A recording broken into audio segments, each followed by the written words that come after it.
ایک بزرگ ہیں غوث پاک کے ہی زمانے میں، نام ہے شیخ عبد الرحمن کاکیس رحمت اللہ تعالی علیہ، بہت بڑے بزرگ تفسونج کے رہنے والے۔ وہ اپنی خانقاہ میں تشریف فرما ہے، مریدین حاضر ہیں۔ اچانک نہ جانے کون سا جذبہ ان پر سوار ہوا، اچانک انہوں نے کہا کہ آج کے دور میں جتنے بھی ولی ہیں سب سے اونچی گردن والا میں، سب سے اونچی گردن میری۔ اور جیسے ہی یہ کہا اسی محفل میں حضور غوث اعظم کے ایک مرید اور خلیفہ شیخ علی بن ہیتی رضی اللہ تعالیٰ عنہ بیٹھے تھے۔ جیسے ہی یہ کہا عالم جلال میں اٹھ کر کھڑے ہو گئے، نکالی اپنی گدڑی اور ایک طرف رکھ دی اور کہا شیخ عبد الرحمن اتنا بڑا دعویٰ، اتنا بڑا اعلان، آؤ میں آپ سے مقابلہ کرنا چاہتا ہوں، مجھ سے مقابلہ کرو۔ نیچے سے اوپر تک دیکھا، اوپر سے نیچے تک دیکھا، فرمایا اے نوجوان تیرے بدن کے ہر بال سے نور کا چشمہ ابلتا نظر آ رہا۔ ارے بول دو سبحان اللہ۔ لوگ سرکار کے نور ہونے کا انکار کرتے ہیں، یہاں تو ان کا فیض جن غلاموں کو مل جائے ان کے ہر منہ بدن سے نور کا دریا ابلا کرتا ہے۔ فرمایا کس کی بارگاہ سے وابستہ ہو؟ انہوں نے کہا میں بغداد کے شہنشاہ ولیوں کے تاجدار شیخ عبد القادر جیلانی کا غلام اور مرید ہوں۔ فرمایا اپنا کرتا پہن لو، میں تم سے مقابلہ نہیں کروں گا۔ شیخ علی نے کہا فقیر ایک بار جو گدڑی اتار دیتا ہے دوبارہ نہیں پہنا کرتا۔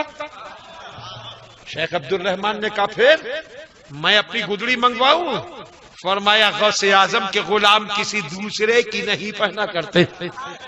فرمایا پھر کیا پہنو گے؟ کہا اپنی ہی پہنوں گا، دوسری پہنوں گا۔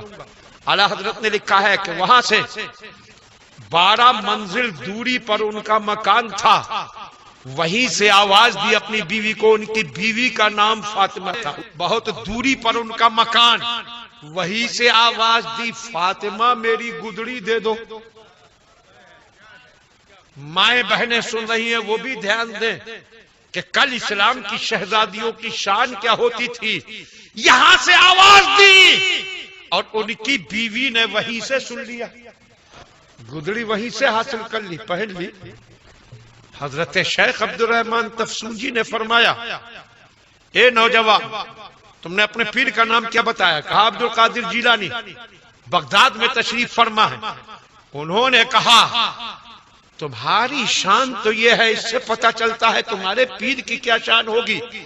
حضرت شیخ علی نے کہا اے شیخ عبد الرحمن یاد رکھو میرے پیر کی وہ شان ہے کہ ان کے ہوتے ہوئے کسی کو بڑائی کے مرتبے، بڑائی کے اعلان کا حق ہی نہیں پہنچتا، کوئی اپنی بڑائی کا اعلان نہیں کر سکتا۔ شیخ عبد الرحمن تفسونجی نے کہا یہ بات تو میں سمجھ گیا، لیکن ایک تعجب کی بات ہے کہ میں برس ہا برس سے دربار تجلیات الہی میں حاضری دیتا ہوں مگر آج تک تمہارے پیر کو دیکھا ہی نہیں، اس دربار میں ان کی رسائی ہی نہیں، تو یہ کیسا مرتبہ ہے ان کا؟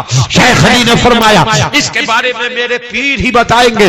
انہوں نے اپنے 2 مریدوں سے کہا جاؤ بغداد جاؤ اور بغداد جا کر شیخ عبد القادر سے پوچھو کہ عبد الرحمن تفسونجی نے کہا ہے کہ میں دربار تجلیات میں برسہ برس سے حاضر ہوتا ہوں مگر آج تک آپ کو وہاں نہیں دیکھا۔ ادھر سے چلے یہ 2 مرید اور ادھر غوث اعظم اپنی خانقاہ میں جلوہ افروز ہے۔ آپ نے اپنے 2 مریدوں سے فرمایا کہ اے میرے مریدوں، تفسون سے عبد الرحمن نے اپنے 2 مریدوں کو میرے پاس ایک سوال لے کر بھیجا ہے، ان کو یہاں تک آنے کی زحمت نہ دو، خود جاؤ اور ان کو واپس لے جا کر میری طرف سے جواب پہنچا دو۔ ارے بولو کیا سمجھ میں بات نہیں آئی؟ مریدہ بھی یہاں سے چلے ہی ہیں اور وہاں غوث اعظم دیکھ رہے ہیں۔ جان رہے ہیں اور جواب لے کر اپنے مریدوں کو بھیج رہے ہیں. وہ جواب بتایا. وہ دو مرید چلے ادھر بغداد سے قدم نکالا اور غوث اعظم کا فیضان اگلا قدم تفسون کے قریب پہنچ گیا. وہ دونوں مرید نکلے ہی تھے تفسون سے کہ یہ دونوں پہنچ گئے. کہاں جا رہے ہو؟ کہا ہم بغداد جا رہے ہیں. کس لیے؟ کہا شیخ عبد القادر جیلانی سے ہمارے پیر و مرشد نے ایک سوال لے کر بھیجا, ان سے جا کر وہ سوال کرنا ہے. ان دو قادری غلاموں نے کہا جانے کی ضرورت نہیں, ہمارے مرشد نے تمہارے مرشد کے سوال کا جواب لے کر ہمیں پہلے ہی بھیج دیا. وہرے شان غوث اعظم ان دو مریدوں کو ساتھ لیا اور چند ہی لمحوں کے بعد شیخ عبد الرحمان کے وہ دو مرید ان دو مریدوں کے ساتھ پہنچ گئے ان کی خانقاہ میں. انہوں نے حیرت سے دیکھا, کیوں تم گئے نہیں بغداد؟ کہا ابھی ہم تفسون سے باہر ہی نکل رہے تھے کہ بغداد سے یہ دو آدمی آ گئے, یہ کہہ رہے ہیں ہمیں شیخ عبد القادر جیلانی نے سوال کا جواب لے کر بھیجا.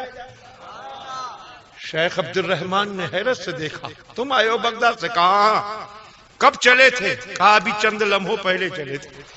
کہا اتنے لمحوں میں آ گئے؟ کہا یہ تو تھوڑی ہی دور کی بات ہے, ہمارے مرشد تو وہ ہیں جو ایک اشارہ کریں تو لمحوں میں دنیا کے آخری کنارے تک پہنچا تھا. فرمایا اچھا بولو کیا جواب لے کر بھیجا؟ انہوں نے کہا اپنا سوال بتائیے. کہا میرا سوال یہ ہے کہ میں دربار تجلیات میں برسہ برس سے حاضر ہوتا ہوں, مگر عبد القادر جیلانی کو میں نے کبھی نہیں دیکھا. غوث اعظم کے مریدوں نے کہا ہمارے مرشد نے فرمایا ہے کہ اے عبد الرحمان جو آنگن میں ہوتا ہے وہ برآمدے والے کو نہیں دیکھتا. کہا اتنا بڑا دعویٰ, تو اب تمہیں واپس جانا ہوگا. میرا دوسرا سوال, جا کر اپنے مرشد سے کہو اتنی بڑی بات کہی ہے تو اس کا کوئی ثبوت. غوث اعظم کے غلام مسکرائے.